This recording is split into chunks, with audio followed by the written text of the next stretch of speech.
Welcome back, everyone, to another episode of Backstage Banter. This is Bryan with my co-host, Jay, and this is the second part of a two-part episode called New Ideas.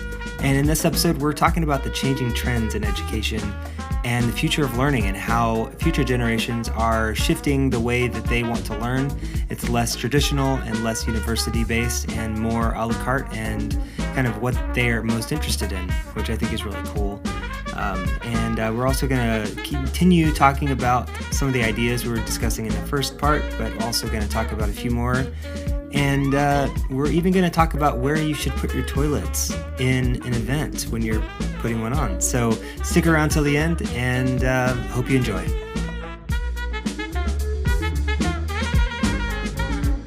I think there's also another angle from this is that the way that you put on a show for rock and roll is a lot more scrappy, and it's a lot more. What does that mean? Like when you're putting on a concert, you've got a production manager, you've got a tour manager, you've got like your A1, Hundreds your LD, yeah. I'm talking about like the unit of the actual, like, who puts the show together, right. Like depending on the scale, Yeah. if it's like a massive concert, you're gonna have a lot of people. But let me finish my thought really quick. So what I mean by that is the dynamic, I think, of putting a show together for a live music production, like a band, a concert, is more about producing and making something than I think like the traditional theatrical arts management model is. Right. Like, it's a lot more segmented in theatrical model than I think it is in music, and like, it's not as divided in terms of, oh, you're the scenic designer, this is all you do. Okay. It seems like people in the music business, they do a lot of different things, and there's a lot of overlap. There's a lot of gray area, and so I think that is like you're saying. A lot of people don't have that experience, first of all, but also they don't know how to teach that. That's because correct. It's like managing and producing are two different things. 100%. And now I'll be the devil's advocate, because I have worked with bands who are so fucking professional. And there is let's just go through the thing. A tour manager who manages the tour and the artist. A production manager. A catering person, perhaps, because they have exclusive, a stage manager, right? All those things. Now let's go to the front of house. Ticketing, box office operations, VIP lists, meet and greets, parking, traffic, security, ushers, merchandise, food and beverage, right? Very specialized areas, okay? Yeah. I can't teach about merchandising, but my friends can, right? But so they are very, very similar but different, right? And I think that's where you said traditionally, this is how this happens, right? So we got to shake up the tradition, right? I think. Because I think there's a lot of people out there that would be interested in getting some information about, hey, maybe I've been an accountant all my life, and maybe something else. And then you go into the venue operations of the live band going into a venue, and then you have another 150 to 200 people working, right? Mm-hmm. Yeah. So on the scale of things, and then you have and I was going to write this to somebody. Oh, I did actually. I responded to a blog that nobody responds to, by the way. Put your comment here. So my comment to the Boston University about their curriculum was, whether you like Taylor Swift or not, put that aside. The fact is, her tour generated $12 billion, right? $2 billion. Whatever. Yeah, and she made. No, it's more than that. It's more than that. Maybe 12 was too much. Oh, the New York Times reported $2 billion. Was it 2? Okay. Yeah. Well, and she had 200 trucks. I mean, it could be more. I mean, that's just ticket sales. That doesn't include merchandise. Correct. And how much did she take? Her guarantee every night was like 5 or 6, 12 million. I don't know, whatever it was. But whether you like that, she's a business person and sold tickets, and they marketed it, and they did it. Now, and then the New Orleans Jazz Festival, right? Very big in the performing arts world, as far as festivals go, generated $580,000. Okay. So, putting that aside, the challenge is, I think, and here's where my ideas come. Because I've come from music business and gone into academia, and now because of Adam, I'm wondering why, and I'm Googling it, and I find these online places. Now my meeting with this guy is going to not be accusatory, but say why, and maybe it'll open his mind. And I go, well, don't you think it would be interesting for you guys to be able to offer that? Yeah, but none of us teach. Well, I do, and so do my 10 friends, and we will present you with a curriculum. And if you want to buy us as a package, we will, and it's streaming. Put something together. Yeah, and it's streaming. It's not live, And if I put together, and all of a sudden I go to them and I go, look, I have a course in, tour accounting, artist management, not fundraising, because, in the traditional arts, 30% of the ticket sales cover budget, and the other else, you got to beg for the money from sponsors and donors, right? We don't have to do that. But marketing, just go down the list of the things, and I did that. I looked at the offerings in these arts management programs, and I'm like, well, that fits, that works.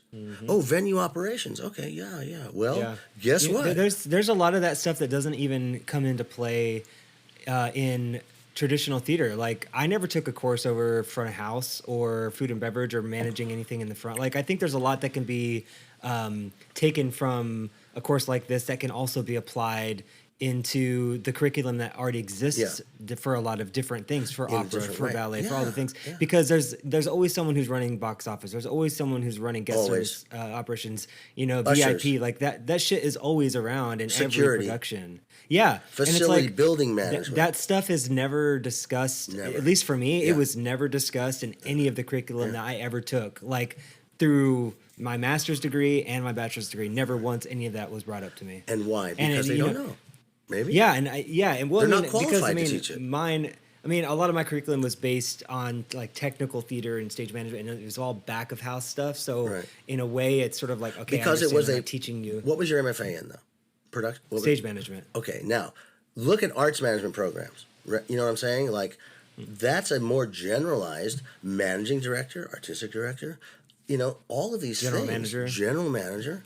They are all in this business that nobody's talking about. So I'm like, well, it's a no-brainer. If I was a guy that ran an online program and somebody came to me and goes, hey, I want Sting's production manager and Bon Jovi and Paul McCartney's guys teach classes for me, I'd be like, where do I sign up? My students would go nuts for exactly. So and I think that's the conclusion I came to is that they're not doing it because they're not qualified to teach it. That's all, really, what it boils down to. And how can they offer courses that they're not qualified to teach?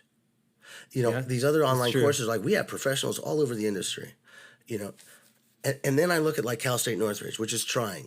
They still call it an arts management degree, but it's all film, right? It's all film because they're LA based. Distribution of film. Well, is that performing arts management? Well, I guess, So it's about redefining. And this is my curiosity about why are we not including these other things in the definition of performing arts? Because it's about money. Because the grant, at least this is I don't know, I'm not an expert in grants, but it seems as though grants, you have to have specific verbiage. You have to call things very specifically out. Right. And probably in order to get awarded grants, they have to say arts management. Even if it's not arts management, they're like, we're going to use this money for this program, but in order for the government to approve it, it has to be quote unquote for them to arts get management. For them to get they have to satisfy that checkbox if they apply for grants. And some of these are commercial, $27,000 a student. Really, do they need grants? I guess some of them. Some of the universities may, but what if it was like Sheehan's Institute of Rock Louder? You know what I mean? Like, okay, so what do I can't certify you? I can't, because I'm not recognized as a what, so that I can give you a fucking thing that you hang on your wall that says what, right? Yeah, I know. And I think that trend is changing and moving a lot swifter than we probably realize. Is that, like, people don't care as much, especially Gen Zs. They don't care as much about getting a degree. They're going to learn what they want to learn. They're going to a la carte it. They're going to just and that's why. Go on YouTube. They're going to take online courses, and it's like that doesn't really matter anymore. Like, if you wanted to start this and just do it on your own and say, hey, this is you can learn how to be an arts management or a live performing arts manager, and you're going to learn from all these people, and you're going to learn all these different areas. Right. And you can call it whatever you want, and I guarantee people would. It would if I could get the word out, and I think that's the challenge. If you're searching for it, if it pulls up on Google in the same terms that they search whenever they're looking for. But maybe I don't have to work that hard. Maybe these online courses, these people that present, if I go to them and say, "Here you go," they've already got the student, they've already got the marketing part of it done. If all of a sudden they put out a blast, everybody goes, "Hey, new curriculum added." Right? That's part of my entrepreneur is like, how do I work less, but let somebody else do the work? Because the idea of trying to market this from scratch and getting the word out, it's like, but if I got 5 or 6, and then if I paired them against each other, I go, hey, you could be the first one, right? And then my friend who runs, my dear friend, Michelle Kay, University of Cincinnati Conservatory of Music, right? Head of the program. Carnegie Mellon, head of the program. If I went to them and go, hey, through USITT, by the way, hey, do you guys want to be the exclusive, like be the first one in the country to do something like this? Maybe there's juice to that. I don't know. I'm waiting till Monday to call them, right? Like I couldn't call them on the weekend. So that's kind of my entrepreneurial idea, right? And I think that maybe there's some, and that's where I come to you going, Bryan, help me, and you're like, well, how am I involved? Well, here's the deal. You're involved if you help me. And do we have any money coming in yet? No, but do you see the potential? Yes. Bryan, if you could help me figure out what schools, and then put together, help me, keep me on, then suddenly you're sharing in all of these rewards that we didn't set out to do to make money, right? I'm setting out I didn't do it because I said, I need to make money. I did it because Adam brought up this thing, and I'm like, I wonder why. And then I'm like, well, why? And wouldn't it be better for the industry to be training people that are going to be taking my place? Right. With people who are coming out of a situation. And it also begs to that thing about where I say that learning has evolved, but teaching hasn't. And I also think that the university system is crashing, which is why, to your point, the idea of certificates and online courses and studying what you want to do is more important than saying, I achieved 80 units and now I have a diploma to hang on that nobody gives a shit about. And I shouldn't say nobody. Yeah. There are industries. Well, yeah, I mean, I think there's still going to be a lot of people, but it depends on what area that you're studying, you know.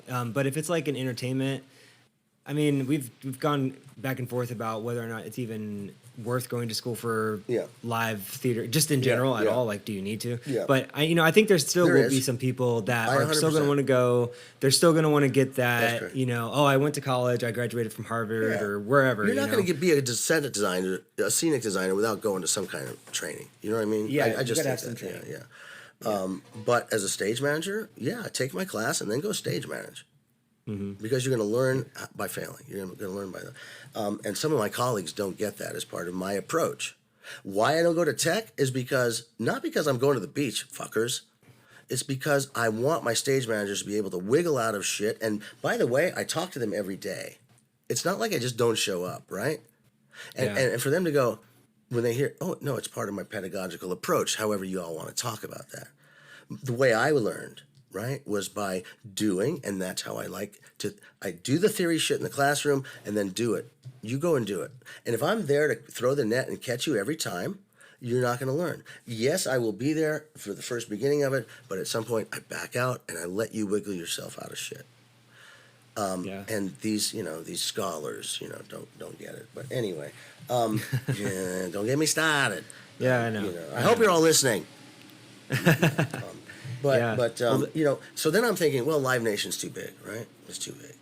But my friends at AEG, which is a privately held company, not responsible for stocks or stockholders, and the guy that used to run House of Blues and Universal Music, Jay Marciano, is now the president of Madison Square Garden through AEG, Coachella, Golden Voice, right? All my friends that are in this smaller company, I don't know. And then I go, do I need anybody besides me? And I think, well, the marketing ability to say to the Boston University that this is my curriculum and these are my teachers from AEG and Coachella. When these kids hear about how do I build a festival at Coachella, right? Yeah, right. That's just vital. How do you put 60,000 people into a venue? Right. Safely. And that's what I mean by the producing comment that I made earlier is that, nonprofit theatrical type producing is totally like antithetical to how you produce a live event that is site specific, that has fucking natural elements you have to deal with. Toilets. And like it's toilets, bathrooms, like Firefest. There you go, 101. Yeah. And it's just like that requires a much different skill set, I think, than there's some crossover, but there's definitely skill sets in producing that does not exist in the management of a production. Absolutely. Because you just don't have to think about a lot of that stuff. You're like, if you're in a venue that has bathrooms, you're like, I'm not worried about the bathrooms unless they stop working. Correct. Like they already exist. Right. But there are still lines at the bathroom at intermission because you don't have enough toilets. Right. I mean, I ran into that during this tent thing that I've been working on, and it's like how often do we need to flush the toilets? Right.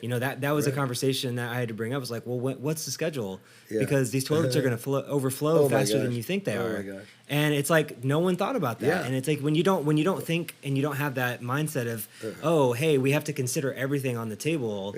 And even the most basic things that you take for granted, like flushing a toilet and that waste going somewhere. Like when you have a portable toilet, now that luxury is now gone, and you have to deal with what that reality is. And Bryan, until you make a mistake and forget to get the pumper out there, right? And the shit overflows, and they go, oh, Bryan was right. 100%. Yeah, but you have to make mistakes, and I have made plenty in order to get to the point where I'm like, the toilets need to go there, not only because of this, but if the lines come out and they make a right, they're going to be going right into the bar lines for people that are trying to get beer. Okay, so let's make the line go this way. Okay, that's fine. Okay, the scheduling. A pumper truck has to be able to get the hose over a fence because they can't get into the venue. So location of those, right? When the fucking things get dumped, because when the wind blows one way, you don't want 8,000 people smelling shit, right? Yeah. I have made all those mistakes. So why shouldn't I come into a place and share that knowledge? And you're like, oh, yeah, okay, well, the lines go that way and the shit smell goes this way. And if they overflow, we got to do this. How many shits do you get in 1 8-hour period, right? Forget flushing it. Forget the flushing part. That needs just water. The full capacity. Yeah. I mean, the ones that don't even need water access. What about the ones that hook up to water? Where's it coming from? Who's going to... All that shit, right? All that stuff. Yeah. But I bet you just learned a few things. Just listen to me rant for a minute, right? Yeah. Yeah. A funny story. When we built the amphitheater in Chula Vista, from scratch, right? 125 stalls, right? Or 200 stalls, whatever it was, for 10,000 people. And I said to them, hey, our first show's coming up. Have we ever thought about, like, everybody going to the bathroom at once? Because when the plumber goes in and we're building it, oh, yeah, that one works. I go, we need to hire 200 people and have them on the radio go all flush. 3, 2, 1 flush. The great flush off, we called it, and we did it. But I don't know why I thought about that. I'm like, well, if I was going to a concert, anyway. Lots of stuff, Bryan. Lots of entrepreneurial ideas. And going back to then I go back to the part where I'm like, I'm putting so much energy into this. And then I'm like, why is it my fucking job to change now think about the scope of changing the entire country of arts management programs, Yeah. Well, hey, it starts with one. It does. And maybe that's the idea. And then suddenly this school goes, well, they're doing it. I wonder, maybe I should call or you go to one school and after the first year you go to another school, or maybe after that year, if it's streaming and all we have to do is record it, maybe I go to 5 schools at once and suddenly $27,000 times, And again, not doing it for the money, doing it because I thought these programs needed it, and then I go, oh, wait a second, whoa, interesting, right? And then I'm like, oh, I could. And the first thing I think about, Bryan, is how do I pay my friend Bryan, and how do I pay my faculty, and how do I pay my friends to get them that thing that we've all been kind of waiting for? Because if you think about, and then you look at what some of these other programs are doing, and not programs, but a woman is doing a script writing workshop on Saturdays for 4 hours, or a short storytelling, right? And you're like, oh, okay, and she charges $400. She maxes it out on 30 people online, right? And it sells out time after time. It's $12,000 fucking dollars a weekend. Mm-hmm. I mean, then you go, oh, and she's only working for 4 hours, right? Yeah. And then you go, well, I know that stuff. Why shouldn't I share my knowledge about that? Mm-hmm. And why shouldn't I monetize my knowledge now at this part of my career? Is it being greedy? I don't know. I get paid by a university to share my knowledge. So that idea went away. All right, dude. Hey, thank you yeah. for the technology and your patience and your Yeah. friendship, man. I really do appreciate these conversations that we have, both Yeah, me online too. and off, about our personal life. So much appreciated. Okay? Yeah. All right, Much man. love to you, man. Thank you, buddy. Take care of yourself. Happy New Yeah, Year. take Happy care. New Year. All right. Bye-bye. All right. Bye. Hey everyone, thanks so much for hanging out with us and sticking around till the end. We hope you enjoy what you've been listening to, and if you do, please leave us a comment, subscribe, share with your friends, and if you have any ideas, please send us an email to backstagebanterthepodcast@gmail.com. And if you want to check out all of our episodes, you can do that at backstagebanterthepodcast.com. Which is where our link tree is, and you can get a link to all of the episodes on whichever platform you like listening to. So we'll see you next time.